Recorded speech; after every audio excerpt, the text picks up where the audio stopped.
Hallelujah, good morning. ನೀವು ಬೇರೆ ದೇಶದಲ್ಲಿದ್ದೀರೋ, ಬೇರೆ ರಾಜ್ಯದಲ್ಲಿದ್ದೀರೋ, ಬೇರೆ ಪಟ್ಟಣದಲ್ಲಿದ್ದೀರೋ, ಹಾಗಾದರೆ ಗುಡ್ ಆಫ್ಟರ್ನೂನ್, ಗುಡ್ ಈವ್ನಿಂಗ್. ನೀವು ಯಾವಾಗ ವೀಕ್ಷಿಸಿದರೂ ಕೂಡ ಈಗ ದೇವರ ವಾಕ್ಯ ಯೂಟ್ಯೂಬ್ನಲ್ಲಿ ಲಭ್ಯ ಇರುವುದರಿಂದ ಯಾವುದೇ ಸಮಯದಲ್ಲಾಗಲಿ ನೀವು ವೀಕ್ಷಿಸುತ್ತಿರುವಾಗ ದೇವರು ಮಾತಾಡ್ತಿದ್ದಾರೆ ಎಂದು ನಂಬಿ ಕರ್ತನೆ ನನ್ನೊಂದಿಗೂ ಕೂಡ ಮಾತಾಡಿರಿ ಎಂಬ ಪ್ರಾರ್ಥನೆಯೊಂದಿಗೆ ದೇವರ ವಾಕ್ಯವನ್ನು ಲಾಲಿಸಿರಿ. ದೇವರ ವಾಕ್ಯ ಜೀವವುಳ್ಳದಾಗಿದೆ, ಹೃದಯಾಂತರಾಳಗಳನ್ನು ಪರಿಶೀಲಿಸುವಂಥದ್ದಾಗಿದೆ. ವಾಕ್ಯ ನಮ್ಮನ್ನು ತಿದ್ದುತ್ತದೆ, ಆಧರಿಸುತ್ತದೆ, ನಡೆಸುತ್ತದೆ ಹಾಗೂ ಸಮಯಾನುಕೂಲವಾದ ಸಲಹೆ ಕೊಡುತ್ತೆ.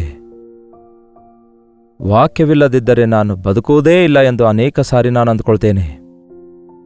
ಕರ್ತನೊಂದಿಗೆ ನಡೆಯುತ್ತಿರುವಾಗ ಕಳೆದ 55 ವರ್ಷಗಳಿಂದ ದೇವರ ಸೇವೆಯಲ್ಲಿ ಮುಂದೆ ಸಾಗುತ್ತಿರುವಾಗ ಆತನ ವಾಕ್ಯವೇ ನನಗೆ ಆಧಾರ, ಆತನ ವಾಗ್ದಾನವೇ ನನ್ನ ಬಲ, ಆತನ ದೃಷ್ಟಿ, ಆತನ ಸಹಾಯ ನನಗೆ ನಡೆಸುವಂಥದ್ದಾಗಿದೆ. ಬನ್ನಿರಿ, ನೀವು ಕೂಡ ದೇವರ ಚಿತ್ತದಲ್ಲಿ ಬದುಕುವುದನ್ನು ಕಲಿಯಿರಿ, ದೇವರ ವಾಗ್ದಾನಗಳನ್ನು ಹೊಂದಿಕೊಳ್ಳಿರಿ, ವಾಗ್ದಾನಗಳಲ್ಲಿ ನಂಬಿಕೆಡೆಯಿರಿ. ಅದ್ಭುತ ಕಾರ್ಯಗಳು ನಮ್ಮ ಜೀವಿತದಲ್ಲಿ ನಡೆಯುತ್ತವೆ. ಪ್ರಾರ್ಥನೆ. ಪರಿಶುದ್ಧ ದೇವರೇ, ನಿಮಗೆ ವಂದನೆಗಳು. ಮತ್ತೊಂದು ಸಾರಿ ನಿಮ್ಮ ವಾಕ್ಯಕ್ಕಾಗಿ ಕಾದಿದ್ದೇವೆ, ಮಾತಾಡಿರಿ ಎಂದು ಕ್ರಿಸ್ತನ ನಾಮದಲ್ಲಿ ಬೇಡುತ್ತೇವೆ ತಂದೆಯೇ, ಆಮೇನ್. ದೇವರಿಗೆ ಸ್ತೋತ್ರ. ಈ ದಿನ ವಾಕ್ಯ ನೋಡೋದಾದ್ರೆ, ನಿನ್ನೆಯ ದಿನದಲ್ಲಿ ಅನುದಿನದ ಧ್ಯಾನ ವೀಕ್ಷಿಸಿದ್ದೀರಾ? ನಿದ್ರೆ ಹತ್ತದೆ ಗುಬ್ಬಿಯ ಹಾಗೆ ಒಂಟಿತನದ ಸ್ಥಿತಿಯಲ್ಲಿದ್ದೇವೆ ಅಂದುಕೊಳ್ತಾ ಇದ್ದೀರಾ? ಈ ದಿನ ಯಾಕೋಬನ ಜೀವಿತದ ಬಗ್ಗೆ ನೋಡಿಕೊಳ್ಳೋಣ. ಈ ಯಾಕೋಬನು ತಂದೆಗೆ ಮೋಸ ಮಾಡಿ ಆಶೀರ್ವಾದ ಪಡೆದುಕೊಳ್ತಾನೆ. ಅಣ್ಣನಿಗೆ ಭಯಪಟ್ಟು ಮನೆ ಬಿಟ್ಟು ಓಡಿ ಹೋಗಿ ಎಲ್ಲಿಗೆ ಹೋಗ್ಬೇಕೆಂದು ಗೊತ್ತಾಗದೆ ಒಂದು ಸ್ಥಳಕ್ಕೆ ಬಂದಾಗ ಕಲ್ಲನ್ನು ತಲೆದಿಂಬಾಗಿಟ್ಕೊಂಡು ಅಲ್ಲಿ ಮಲಗುತ್ತಾನೆ. ಮಲಗಿ ನಿದ್ರೆ ಮಾಡುತ್ತಾ ಇದ್ದ. ಆ ನಿದ್ರೆಯಲ್ಲಿ ಅವನಿಗೊಂದು ಕನಸು ಬಿತ್ತು. ನಿಮಗೆಂದಾದ್ರೂ ಕನಸು ಬೀಳುತ್ತವೋ? ಬೀಳ್ತವೆ ಬ್ರದರ್, ಭಯಂಕರವಾದ ಕನಸುಗಳು ಬೀಳುತ್ತವೆ. ಯಾರೋ ನನ್ನನ್ನು ಕೊಂದಿರುವಂತೆ, ಯಾರೋ ನನಗೆ ಬಾಧೆ ಪಡಿಸಿರುವಂತೆ, ಹೌದಲ್ಲವೇ, ಏನೋ ದೆವ್ವ ಕಾಣಿಸಿರುವಂತೆ, ಸೈತಾನನು ಕಾಣಿಸಿದೆ ಎಂದು ಬಹಳಷ್ಟು ಜನ ಹೇಳ್ತಾರೆ. ನಿಮ್ಮ ಹೃದಯದಲ್ಲಿ ದೇವರಿಗೆ ಸ್ಥಳ ಕೊಡದಿದ್ದರೆ ನೀವು ಪ್ರತಿದಿನ ರಾತ್ರಿ ನಿದ್ರೆ ಮಾಡಲು ಹೋಗೋದಕ್ಕಿಂತ ಪ್ರಾರ್ಥನೆ ಮಾಡದೇ ಇರೋದಾದರೆ ಖಂಡಿತವಾಗಿಯೂ ನಿಮ್ಮ ಕನಸುಗಳು ನಿಮ್ಮನ್ನು ತಪ್ಪು ದಾರಿ ಹಿಡಿಸುತ್ತವೆ. ಆದರೆ ವಾಕ್ಯ ಧ್ಯಾನಿಸಿ ನಿದ್ರೆ ಮಾಡೋದಾದರೆ, ದೇವರಿಗೆ ಭಯಪಟ್ಟವರಾಗಿ ದೇವರಿಗೆ ಒಪ್ಪಿಸಿಕೊಂಡು ನಿದ್ರೆ ಮಾಡುವುದಾದರೆ ದೇವರು ತನ್ನ ಕಾರ್ಯಗಳನ್ನು ತಿಳಿಸ್ತಾರೆ. ಯೋಸೇಫನಿಗೆ ಕನಸು ಬಿದ್ದುವಲ್ಲವೇ? ಅವನ ಜೀವಿತದಲ್ಲಿ ಜರುಗಲಿಕ್ಕಿರುವಂತಹ ವಿಷಯಗಳು ದೇವರು ಬಯಲ್ಪಡಿಸಿದ್ರು. ಹಾಗೆಯೇ ಯಾಕೋಬನ ವಿಷಯದಲ್ಲಿಯೂ ಕೂಡ ದೇವರು ಈ ಕನಸುಗಳು ಬಿದ್ದಾಗ ಆ ಕನಸುಗಳಲ್ಲಿ ಏನ್ ಬಂದಿವೆ ಎಂದು ನೋಡೋಣ ಬನ್ನಿ. ನಿಮ್ಮ ಹತ್ರ ಬೈಬಲ್ ಇರೋದಾದ್ರೆ ಒಮ್ಮೆ ತೆರೆಯುವಿರಾ? ಆದಿಕಾಂಡ 28ನೇ ಅಧ್ಯಾಯ ವಚನ 11ರಿಂದ ಓದುತ್ತಾ ಇದ್ದೇನೆ, ಕೇಳ್ರಿ. ಅವನು ಹೋಗುತ್ತಿರಲು ಒಂದು ಸ್ಥಳಕ್ಕೆ ಸೇರಿದಾಗ ಹೊತ್ತು ಮುಳುಗಿದ್ದರಿಂದ ಆ ರಾತ್ರಿ ಅಲ್ಲಿಯೇ ಇಳುಕೊಂಡನು. ಅವನು ಅಲ್ಲಿದ್ದ ಕಲ್ಲುಗಳಲ್ಲಿ ಒಂದು ಕಲ್ಲನ್ನು ತಲೆಗಿಂಬಾಗಿ ಇಟ್ಟುಕೊಂಡು ಆ ಸ್ಥಳದಲ್ಲಿ ಮಲಗಿಕೊಂಡನು. ಆ ರಾತ್ರಿ ಅವನು ಕನಸು ಕಂಡನು. ಆ ಕನಸಿನಲ್ಲಿ ಒಂದು ನಿಚ್ಚಣಿಗೆ ನೆಲದ ಮೇಲೆ ನಿಂತಿತು. ಅದರ ತುದಿ ಆಕಾಶವನ್ನು ಮುಟ್ಟಿತು. ಅದರ ಮೇಲೆ ದೇವದೂತರು ಹತ್ತುತ್ತಾ ಇಳಿಯುತ್ತಾ ಇದ್ದರು. ಎಂತಹ ಕನಸು! ನರಕದ ಕನಸಲ್ಲ, ಇಳಿದು ಹೋಗುವ ಕನಸಲ್ಲ, ಪಾತಾಳವಲ್ಲ, ಪರಲೋಕ ಕಾಣಿಸ್ತಾ ಇದೆ. ಒಂದು ನಿಚ್ಚಣಿಗೆ ಹಾಕಲಾಗಿದೆ. ಆ ನಿಚ್ಚಣಿಗೆ ಭೂಮಿಯ ಮೇಲಿದೆ. ಆ ನಿಚ್ಚಣಿಗೆಯ ತುದಿ ಆಕಾಶದಲ್ಲಿದೆ. ಆ ನಿಚ್ಚಣಿಗೆಯಿಂದ ಆಕಾಶದಿಂದ ದೇವದೂತರು ಹತ್ತುತ್ತಾ ಇಳಿಯುತ್ತಾ ಇದ್ದರು. ಪರಲೋಕವನ್ನು ಭೂಲೋಕವನ್ನು ಒಂದಾಗಿಸುವ ನಿಚ್ಚಣಿಗೆ ನಮ್ಮ ಕರ್ತನಾದ ಯೇಸುಕ್ರಿಸ್ತನಾಗಿದ್ದಾರೆ. ದೇವರಿಗೂ ಮನುಷ್ಯನಿಗೂ ಮಧ್ಯವರ್ತಿ ಒಬ್ಬನೇ, ಆತನೇ ಕ್ರಿಸ್ತ ಯೇಸು ಆಗಿದ್ದಾರೆ. ಈ ದಿನ ನಾವು ಸಮಯೋಚಿತವಾದ ಸಹಾಯಕ್ಕೋಸ್ಕರ ಆತನ ಕೃಪಾಸನದ ಬಳಿಗೆ ಧೈರ್ಯದಿಂದ ಹೋಗಬಲ್ಲೆವು.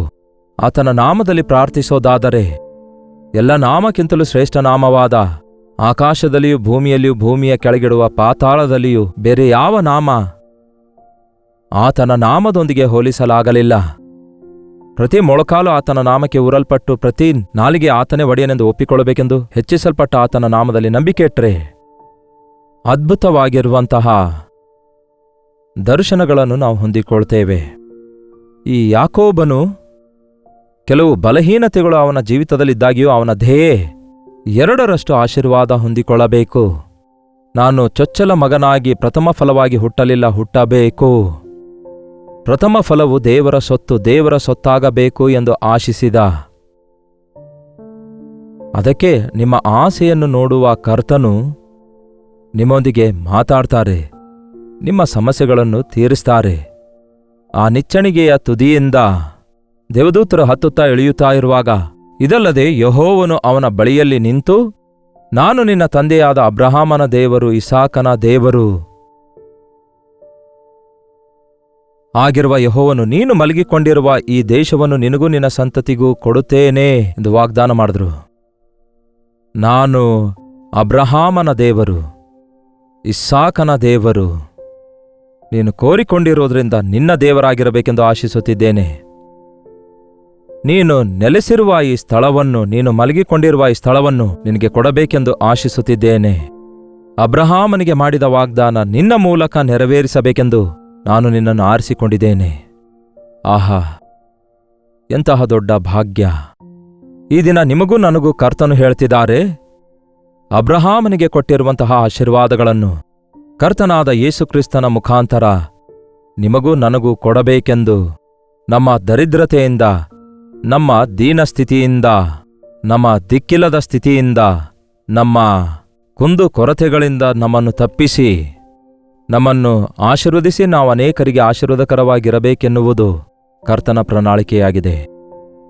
ನೀವು ಹೇಳಬಹುದು, ನಾವು ದೇವರನ್ನು ನಂಬಿದ್ದೇವೆ, ಸಣ್ಣಪುಟ್ಟ ಸಹಾಯಗಳಿಗಾಗಿ ನಂಬಿದ್ದೇವೆ ಎನ್ನುವಂತೆ ಈ ದಿನ ಇರ್ತಾ ಇದ್ದೇವೆ. ಆದರೆ ದೇವರನ್ನು ನಂಬಿದವರಿಗೆ ಆತನು ಆಸ್ತಿಗೆ ಕರ್ತರನ್ನಾಗಿ ಮಾಡ್ತೇನೆ ಅನ್ನುತ್ತಾರೆ. ಏನೋ ಈ ಭೂಲೋಕದಲ್ಲಿ ಅಲ್ಲೊಂದು ಮನೆ ಇಲ್ಲೊಂದು ಮನೆ ಕಟ್ಟಿಕೊಳ್ಳುವುದು, ಇಲ್ಲವೇ ಏನೋ ಸಂಪಾದಿಸುವುದು ಅಂದ್ಕೊಳ್ತಿರ್ಬೋದೇನೋ. ನೋಡಿ ಇಲ್ಲಿ ದೇವರು ಏನ್ ಹೇಳ್ತಿದ್ದಾರೆ ಎಂದು. ನಿನ್ನ ಸಂತಾನವನ್ನು ನಾನು ಆಶೀರ್ವದಿಸ್ತೇನೆ, ನೀನು ಹೋಗುವ ಪ್ರತಿಯೊಂದು ಸ್ಥಳದಲ್ಲಿ ನಿನ್ನನ್ನು ಕಾಪಾಡುತ್ತೇನೆ ಅನ್ನುತ್ತಾರೆ. ನಿನ್ನನ್ನು ಆಶೀರ್ವಾದಕರವಾಗಿ ಮಾಡ್ತೇನೆ ಅನ್ನುತ್ತಾರೆ. ನಿಜವಾದ ಆಶೀರ್ವಾದ ಆಸ್ತಿ ಪಾಸ್ತಿಗಳನ್ನು ಕೂಡಿಟ್ಕೊಳ್ಳುವುದಲ್ಲ. ನನ್ನ ಜೀವಿತದಲ್ಲಿ ಅನುಭವಿಸ್ತಾ ಇದ್ದೇನೆ. ನಿಜವಾದ ಆಶೀರ್ವಾದ ನಾನು ಅನೇಕರಿಗೆ ಪ್ರಯೋಜನಕರವಾಗಿರೋದಾದ್ರೆ, ನನ್ನ ಪ್ರಾರ್ಥನೆ ಮೂಲಕ ಅನೇಕರು ಮೇಲು ಹೊಂದುವುದಾದ್ರೆ, ಸೇವೆ ಮೂಲಕ ಕ್ರಿಸ್ತನ ಪರಿಚಯ ಅನೇಕರಿಗಾದ್ರೆ, ಅನೇಕರು ಯೇಸುವಿನ ಬಳಿಗೆ ಬರುವುದಕ್ಕಾಗಿ ನಾನು ಕಾರಣನಾಗುವುದಾದ್ರೆ, ಅದಕ್ಕಿಂತ ಮಿಗಿಲಾಗಿ ಆಶೀರ್ವಾದ ಇನ್ನೇನು ಬೇಕು? ನಮಗೆ ನೀವೇ ಅಲ್ಲವೋ ನಮ್ಮ ಸೊತ್ತು, ನೀವೇ ಅಲ್ಲವೋ ನಮ್ಮ ಐಶ್ವರ್ಯ ಎಂದು ಆ ದಿನ ಪೌಲನು ಹೇಳಿದಂತೆ, ಕ್ರಿಸ್ತನಿಗೋಸ್ಕರ ಆತ್ಮಗಳನ್ನು ಸಂಪಾದಿಸುವುದು, ಕ್ರಿಸ್ತನ ನಾಮದಲ್ಲಿ ನಿತ್ಯ ನರಕಕ್ಕೆ ಹೋಗುವ ವ್ಯಕ್ತಿಯನ್ನು ಯೇಸುವಿನ ಕಡೆಗೆ ತಿರುಗಿಸುವಂಥದ್ದು ನಿಜವಾದ ಆಶೀರ್ವಾದ ಆಗಿದೆ. ಯಾಕೋಬನಿಗೆ ಇಲ್ಲಿ ದೇವರು ದೊಡ್ಡ ವಾಗ್ದಾನ ಮಾಡ್ತಿದ್ದಾರೆ. ನಾನು ನಿನ್ನನ್ನು ಆಶೀರ್ವದಿಸ್ತೇನೆ, ನಾನು ಅಬ್ರಹಾಮನಿಗೆ ಕೊಟ್ಟ ಆಶೀರ್ವಾದ ನಿನಗೆ ಕೊಡ್ತೇನೆ ಅನ್ನುತ್ತಾರೆ. ಈ ದಿನ ಯೇಸುವಿನ ಮುಖಾಂತರ ನಾವು ಆಶೀರ್ವದಿಸಲ್ಪಡ್ತಿದ್ದೇವೆ. ಯೇಸು ನಮಗೆ ಅಧಿಕಾರ ಕೊಡ್ತಿದ್ದಾರೆ. ಆ ದಿನ ಶಿಷ್ಯರನ್ನು ಕರೆದು ನಾನಾ ವಿಧವಾದ ರೋಗ ಸ್ವಸ್ಥಪಡಿಸಲು, ದೆವ್ವಗಳನ್ನು ಬಿಡಿಸಲು ಅಧಿಕಾರ ಅವರಿಗೆ ಕೊಟ್ಟರಂತೆ. ನನ್ನಲ್ಲಿ ನಂಬಿಕೆ ಇಡುವವರನ್ನು ನಾನು ನನ್ನ ಮಗನನ್ನಾಗಿ ಮಗಳನ್ನಾಗಿ ಅಂಗೀಕರಿಸುತ್ತೇನೆ ಎಂದು ಯೇಸು ಹೇಳಿದಾರಲ್ಲವೇ. ನಾನು ಅವರಿಗೆ ತಂದೆಯಾಗಿರುವೆನು, ನೀವು ನನಗೆ ಮಗನು ಮಗಳಾಗಿರುವಿರಿ ಎಂದು ವಾಗ್ದಾನ ಮಾಡಿರುವ ದೇವರು, ಪರಲೋಕದ ತಂದೆ ನಿಮ್ಮ ತಂದೆಯಾಗಿರೋದಾದ್ರೆ ನಿಮಗೇನು ಕಡಿಮೆ ಇರುತ್ತೆ? ಸರ್ವಾಧಿಕಾರಿಯಾಗಿರುವ ಕರ್ತನು ನಿಮ್ಮ ಕರ್ತನಾಗಿರೋದಾದ್ರೆ ನಿಮಗೇನು ಕೊರತೆ? ನಿಮ್ಮ ವಿಷಯದಲ್ಲಿ ದೇವರು ಎಷ್ಟೋ ಆಲೋಚನೆಯುಳ್ಳವರಾಗಿದ್ದಾರೆ. ಈ ದಿನ ಭಕ್ತಿ ಅಂದರೆ ಯುಕ್ತಿಗೋಸ್ಕರವೋ ತಾತ್ಕಾಲಿಕ ವಾದವುಗಳಿಗೋಸ್ಕರವೋ ಅಂದುಕೊಳ್ತಾರೆ ಅನೇಕರು.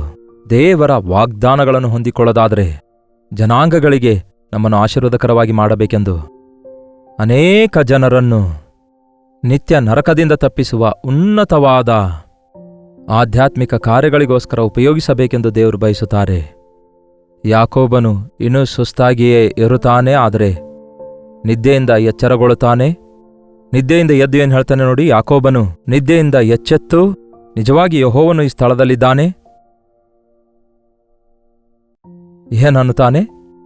ಅದು ನನಗೆ ತಿಳಿಯದೇ ಹೋಯ್ತು ಅಂದುಕೊಂಡು ಭಯಪಟ್ಟವನಾಗಿ, ಈ ಸ್ಥಳವು ಎಷ್ಟೋ ಭಯಂಕರವಾದದ್ದು, ಇದು ದೇವರ ಮನೆಯೇ ಹೊರತು ಬೇರೆಯಲ್ಲ, ಇದು ಪರಲೋಕದ ಬಾಗಿಲು ಎಂದು ಹೇಳಿದನು.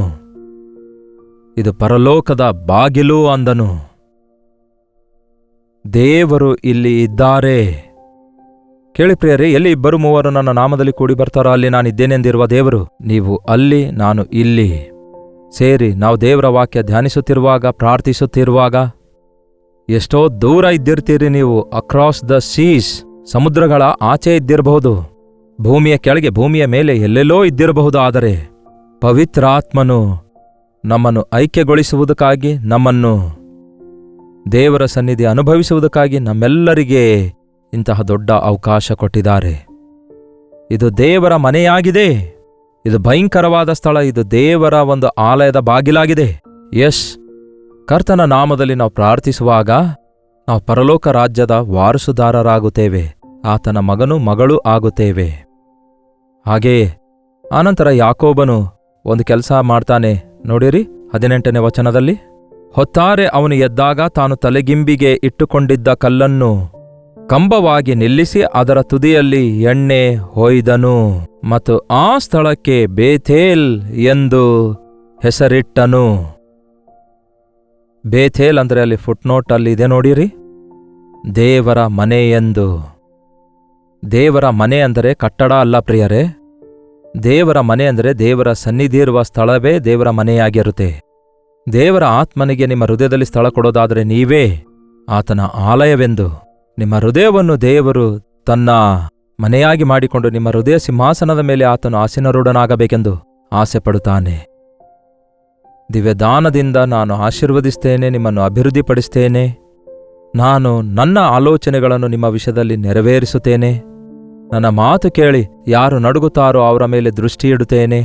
ನನ್ನ ಆಶೀರ್ವಾದಗಳಿಗಾಗಿ ಕಾದುಕೊಂಡವರನ್ನು ನಾನು ಆಶೀರ್ವದಿಸ್ತೇನೆಂದಿರುವ ಕರ್ತನು, ದೇವರ ವಾಕ್ಯ ಕೇಳ್ತಿರುವ ನೀವು, ದೇವರ ವಾಕ್ಯಾನುಸಾರವಾಗಿ ಬದುಕಬೇಕೆಂದು ಆಶಿಸುವ ನೀವು ಆತನ ದೃಷ್ಟಿಯಲ್ಲಿ ಎಷ್ಟೋ ಬೆಲೆಯುಳ್ಳವರಾಗಿದ್ದೀರಿ.